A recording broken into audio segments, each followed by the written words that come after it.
ఏం డైమండ్ రాణి ఏం కారం చిన్న కాకిలా గెంచుతా ఉన్నావు? ఇవి మ్యాన్ మేడ్ ఫ్లడ్స్ అన్నావుగా. ఎక్కడైనా మనిషి అన్నవాడు చపాతీలు చేస్తాడు, పూరీలు చేస్తాడు, గారెలు బూరెలు చేస్తాడు, కానీ వరదలు చేయడం ఏంటి? నా పెండా కొడుకు. ఇంత కూడా బుర్రలేదు. నాకు ఇచ్చిన స్క్రిప్ట్ లో ఆ అల్లం వెల్లుల్లి గారు అదే ఇచ్చి సచ్చాడు, నేను అదే వాగి సచ్చా. ఆ పెద్ద మనిషి ఏంటన్నా సీఎం అయ్యుండి వరదల్లో అలా దూసుకెళ్లిపోతున్నారు.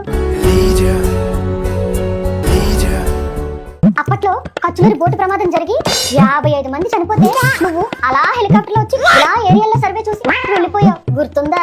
లేకపోతే నన్ను వాళ్ళతో పాటు మునిగిపోమంటావా? నీకు శవాలంటే ఇష్టమే కదా జగ్లక్కన్నా. అది అధికారంలో ఉన్నప్పుడు కాదు, శవాలంటే ప్రేమ నాకు ప్రతిపక్షంలో ఉన్నప్పుడు మాత్రమే కలుగుతుంది. దుర్మార్గుడా. అబ్బా ఎక్కడో టచ్ చేసావు, అందుకే నువ్వంటే నాకు చాలా ఇష్టం కదా. చిచ్చే బాబు గారి వయసును లెక్క చేయకుండా మోకాల్లో నీటిలో పగలనక రాత్రనక బాధితులకి సాయం కోసం పని చేస్తుంటే శవాల కోసం రాబందులు చూస్తారా? మీరు అసలు మనుషులేనా? మీ బతుకులు చెడా.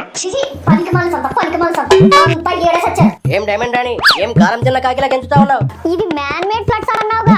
ఎక్కడైనా మనిషి అన్నవాడు చపాతీలు చేస్తాడు, పూరీలు చేస్తాడు, గారెలు బూరెలు చేస్తాడు, కానీ వరదలు చేయడం ఏంటి? నా పెండా కొడుకు. ఇంత కూడా బుర్రలేదు. నాకు ఇచ్చిన స్క్రిప్ట్ లో ఆ అల్లం వెల్లుల్లి గారు అదే ఇచ్చి సచ్చాడు, నేను అదే వాగి సచ్చా. ఆ పెద్ద మనిషి ఏంటన్నా సీఎం అయ్యుండి వరదల్లో అలా దూసుకెళ్లిపోతున్నారు. అప్పట్లో కచ్చులూరి బోటు ప్రమాదం జరిగి 55 మంది చనిపోతే నువ్వు అలా హెలికాప్టర్ లో వచ్చి ఇలా ఏరియాలో సర్వే చూసి వెళ్ళిపోయావు, గుర్తుందా? లేకపోతే నన్ను వాళ్ళతో పాటు మునిగిపోమంటావా? నీకు శవాలంటే ఇష్టమే కదా జగ్లక్కన్నా. అది అధికారంలో ఉన్నప్పుడు కాదు, శవాలంటే ప్రేమ నాకు ప్రతిపక్షంలో ఉన్నప్పుడు మాత్రమే కలుగుతుంది. దుర్మార్గుడా.